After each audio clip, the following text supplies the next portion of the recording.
ఏం చేశాడు? ఆ కుమారుని యందు మనకు విమోచనము అనగా పాపమునకు క్షమాపణ కలుగుతుంది. ఈయనెవరు? అదృశ్య దేవుని యొక్క స్వరూపం. అంటే దేవుడు ఎవరో మనం చూడలేదు, ఆ దేవుని మనకు కన్నులకు చూపించిన వాడే ఈ కుమారుడు. తండ్రి కుమార పరిశుద్ధాత్మ త్రియేక దేవుడు ఒకడే. తండ్రి కుమార పరిశుద్ధాత్మ నామములోనికి బాప్తిస్మం ఇచ్చుచు ఒకటే, ఒక్కడే త్రిత్వమైన వాడు. మూడు స్వభావాలు కలిగిన, మూడు వ్యక్తులుగా కలిగిన ఒక్కడైన దేవుడు ఆయనే. యేసు అను నామధేయం కలిగిన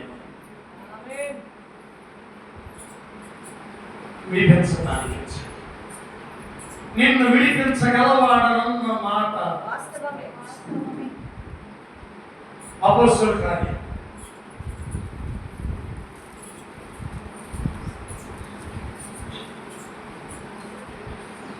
7:34. ఐగుప్తులోనున్న నా ప్రజల దురవస్థను నేను నిదానించి చూసి వారి మూలుగు వింటిని వారిని విడిపించుటకు దిగి వచ్చి ఉన్నాను.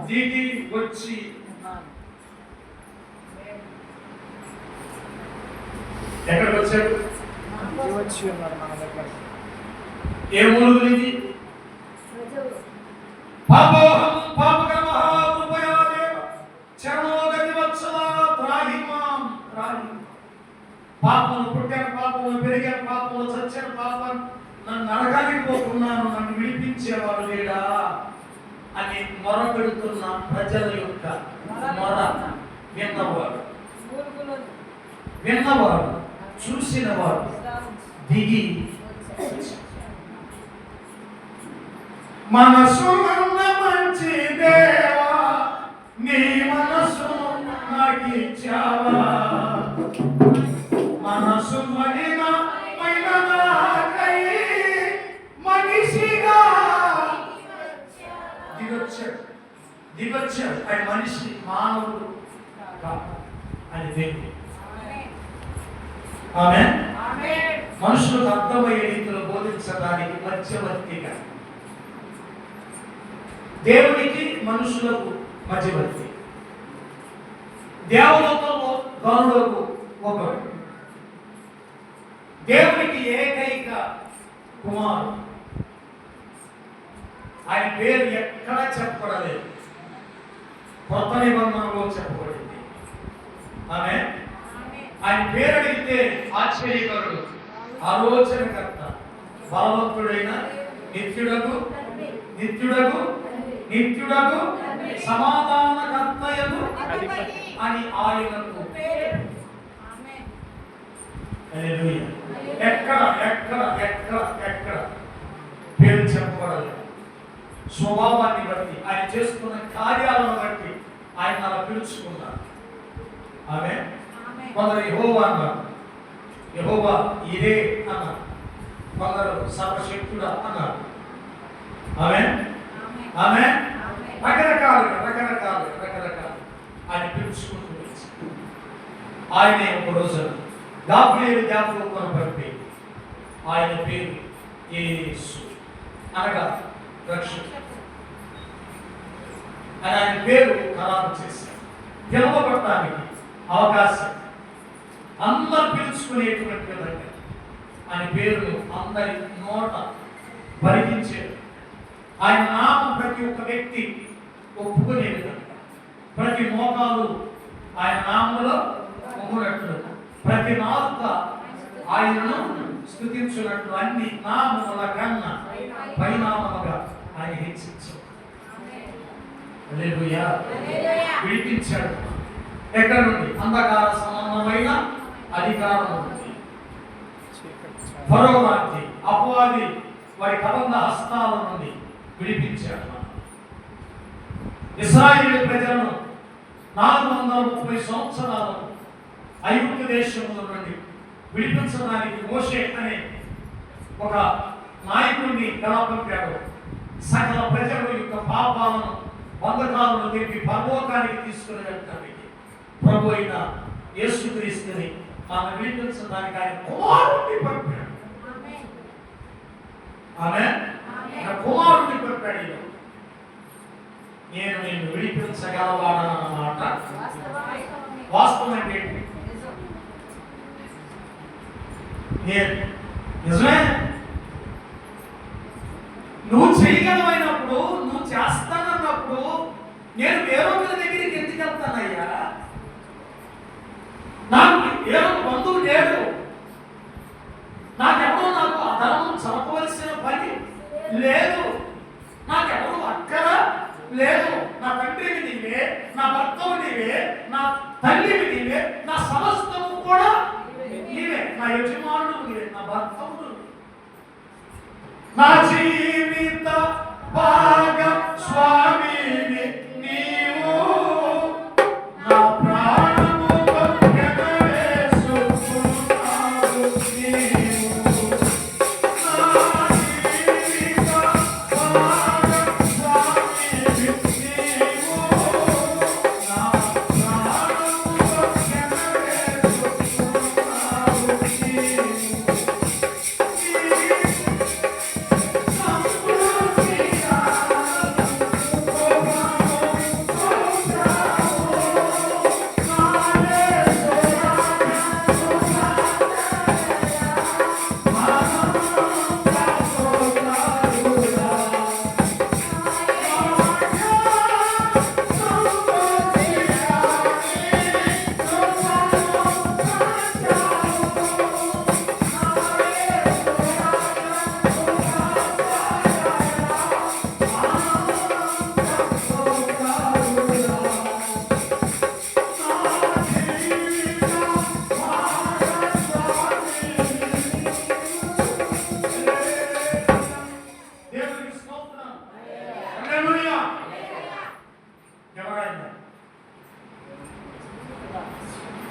ఏ బంధు, ఏ బంధు, ఏ కట్ల నుండి, ఏ బంధకాల నుండి, ఏ చెర నుండి, ఏ బానిసత్వం నుండి విడిపించగలడన్న మాట వాస్తవం, నిజమని నువ్వు ఎక్కడ విశ్వసించావు? నువ్వు ఏ బంధకాల నుండి విడిపించబడ్డావు? అక్కడే ఉన్నావా? ఏటి నుండి తప్పించబడ్డావు? విడిపించాడా? ఇంకా అంధకారంలోనే ఉన్నావా? ఇంకా చీకటిలోనే ఉన్నావా? ఇంకా రాత్రిలోనే ఉన్నావా? నువ్వు పగటి వాడవా? నువ్వు రాత్రి వాడవా? నేను అడిగాడు కదా, గడిచిన 2 వారాల క్రితం నువ్వు ఎవరు అడుగుతున్నాడు కదా, నువ్వు ఎవరు చెప్పావు? నేను చీకటి సంబంధం చెప్పావా? నేను ఉదయం కూడా ఎదురు చూసేవాడు అన్నావా? నువ్వు దేవుడిలో నిల్చున్నావు, దేవుడిలో ఉన్నావు. ఇంకా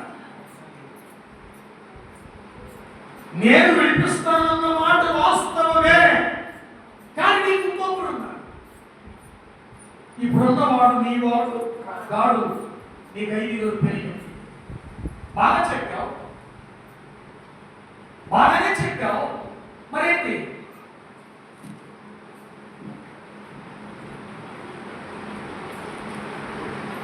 ఆరాధించున్నారు ఆత్మతో సత్యముతో. నువ్వు మెస్సయ్యవని నాకు తెలుసు. ఇదిగో నేను చేసినవన్నీ నాతో చెప్పిన వాడు క్రీస్తు. నువ్వు క్లారిటీ వచ్చేసావు, అందుకని నీ చేతిలో ఉన్న వదిలేసావు అంతే. నువ్వు ఎక్కడికి వెళ్ళాలో అక్కడికి వెళ్ళావు, ఎవరికి చెప్పాలో వారికి చెప్పావు, ఎవరి దగ్గర నువ్వు అక్కడికి తెచ్చావు. స్తోత్రం.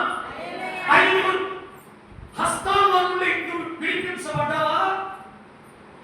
వ్యసనాల నుండి, వ్యాధుల నుండి, బలహీనతల నుండి, పాప బంధకాల నుండి, కట్ల నుండి నువ్వు తెచ్చబడ్డావా? విడిపించబడ్డావా? నువ్వు అలాగే ఉన్నావు.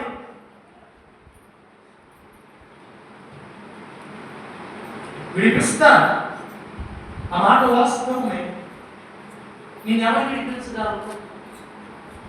వేరొకడు ఉన్నాడు, వేరొకడు ఉన్నాడు.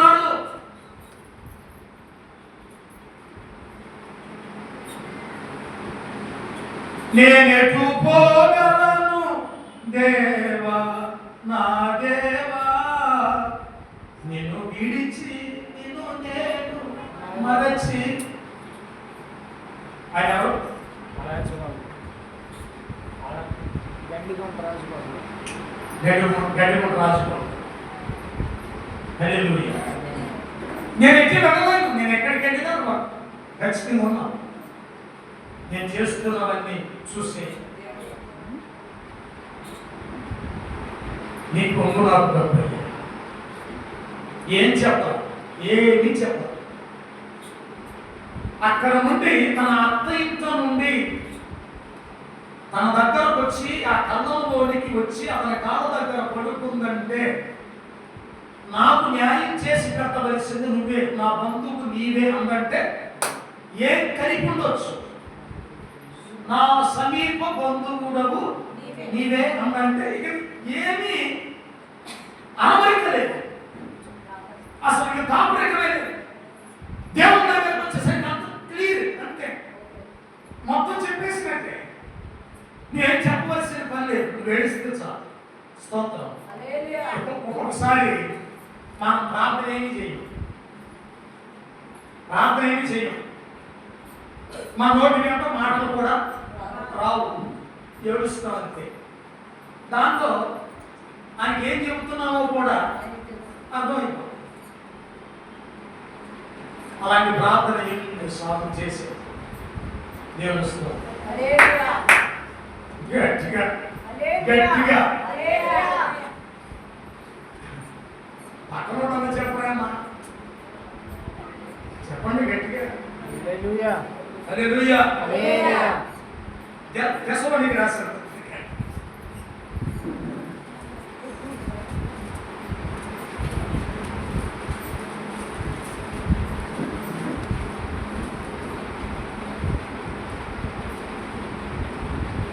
మొదటి పత్రిక 5వ అధ్యాయం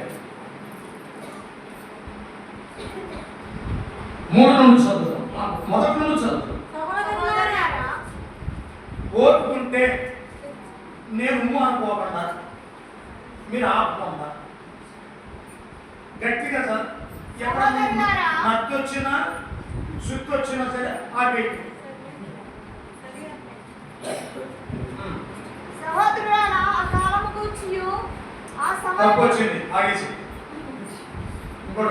సహోదరులారా, ఆ కాలమును గూర్చి ఆ సమయమును గూర్చి మీకు వ్రాయనక్కరలేదు.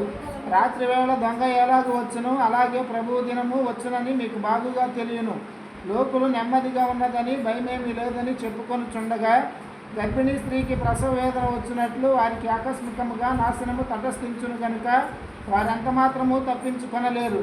సహోదరులారా, ఆ దినము దొంగ వలె మీ మీదకి వచ్చుటకు మీరు చీకటిలో ఉన్నవారు కారు, మీరందరూ వెలుగు సంబంధులు పగటి సంబంధులనై ఉన్నారు. మనము రాత్రి వారము కాము, చీకటి వారము కాము. కావున ఇతరుల వలె నిద్రపోక మెలకువగా ఉండి మత్తులము కాక యుందుము. నిద్రపోవువారు రాత్రి వేళ నిద్రపోవుదురు, మత్తుగా ఉండువారు రాత్రి వేళ మత్తుగా ఉందురు. మనం పగటి వారమై ఉన్నాము గనుక మత్తులమై ఉండక విశ్వాస ప్రేమలను కవచము, నిరీక్షణ శిరస్త్రాణము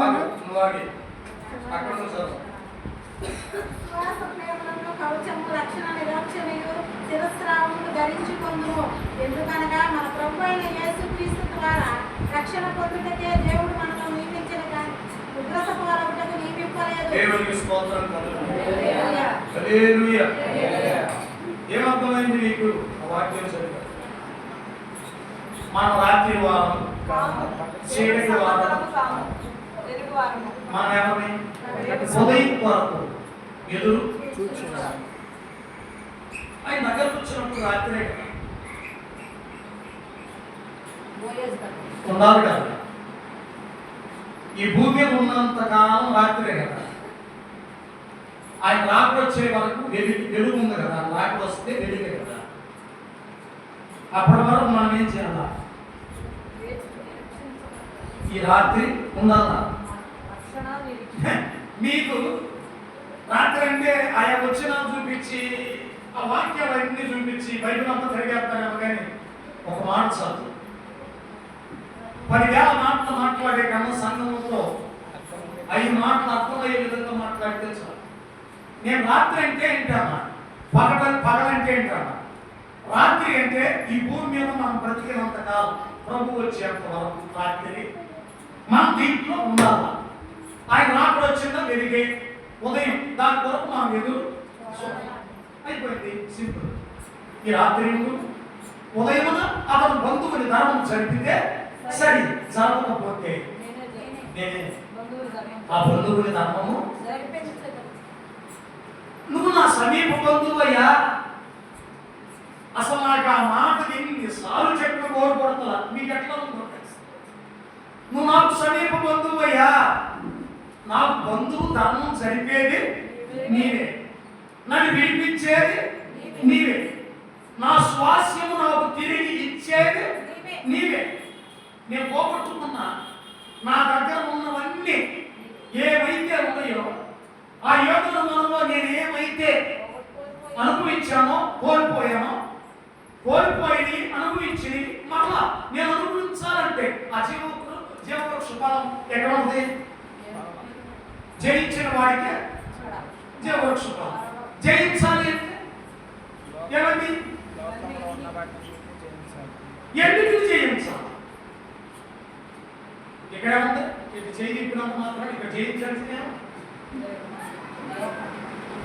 ఏంటి? మనం జయించవలసింది అప్పుడు మనం జీవవృక్ష ఫలాన్ని కమలం స్వాలను ఇట్లా నిలబెట్టేశాడు కదా దేవుడు. దేవతల కావాలని ఉంచాడు కదా. అది భుజించడానికి అవకాశం లేదే.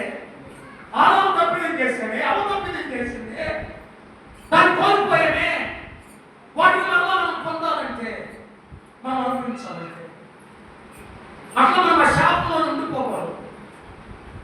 ధరించవలసినవి ధరించాలి, పొందాల్సినవి పొందాలి, పోగొట్టుకున్నామని మనం మనలో సంపాదించాలి. ఆ అడుగుతుంది అది అంటాడు. ఆ బంధువు వేరొక బంధువు అంటాడు, నా శాస్త్రం పోగొట్టుకుంటానేమో అని విడిపించే సందర్భంలో నేనే నా ప్రాణాలు పోగొట్టుకుంటానేమో, నా స్వాస్థ్యమే పోగొట్టుకుంటాను. నా స్వాస్థ్యము పోయినా నా ప్రాణమే పోయినా. ఇప్పుడు యేసుక్రీస్తు వారు సిలువ వేయబడినప్పుడు ఆయన చనిపోతే, ఆయన దేవుడు కాబట్టి ఆయన చనిపోతే తిరిగి లేవకపోతే ఈ సృష్టికర్త ఏంటి? దీన్ని ఏమి చూడలేదే. దేవుడు ఆయన తన ఎదుట ఉన్న పాపంలో ఉన్న మనుషులను విమోచించడమే చూశాడు కానీ ఆయన చనిపోవటం దాన్ని చూడలేదు. ఆయన ప్రాణం పెట్టగలను అలా తిరిగి దాన్ని తీసుకోగలిగిన అధికారం నాకు ఉందని చెప్పాడు కదా. నేనే పెడుతున్నా, అది ఎవరు తీసుకోలేడు, అప్పగించలేడు. ఆయన చెప్పినటువంటి సత్యం మనం గ్రహిస్తే ఆయన మనుషుల కోసం ఎంత చేశాడు. రేపు అనేకం లేకుండా ప్రాణమే లెక్క చేయకుండా ప్రాణం ప్రజలందరూ పెట్టి ఆత్మ తండ్రికి అప్పగించి మనం లోనికి వెళ్ళి మరణాన్ని ఓడించి నిత్య జీవమును అనుగ్రహించి పరలోకంలో తండ్రి కుడి పార్శ్వన ఆశీర్వై ఆ కుడి పార్శ్వన మనలో కూర్చోబెట్టాలని జయించడానికి నా కుడి ప్రక్కన నా తండ్రి ప్రక్కన ఎలా కూర్చోమని అందరూ కూడా అలా కూర్చోగా పెట్టాలని ఒక వాగ్దానం చేసిన మహోన్నతమైనటువంటి యేసుక్రీస్తు ప్రభువా నా దేవుడు, నా దేవుడు. ఎవరితో వాదన ఏంటైతే సరే ఎప్పుడు శబ్దమే. నా పని చేస్తుండగా వాదన వచ్చింది, వీడి దేవుడు కాదా? కాదు అన్న. ఈయనే దేవుడు, అంతే. ఈయనే దేవుడు, మన దేవుడు కాదు అంతే. నిజం కాదను ఆ చంపుతాడు కూడా చేస్తాడు కూడా. సత్యం ఉన్నది ఉన్నట్లుగా మాట్లాడాలి కదా, అంతే. ఎవరి నమ్మకం మారండి, ఎవరి విశ్వాసం మారండి, ఎక్కడ పోతారండి, ఎక్కడ తీసుకెళ్తారండి, ఎక్కడ పోతారు, ఎక్కడ తీసుకెళ్తారు.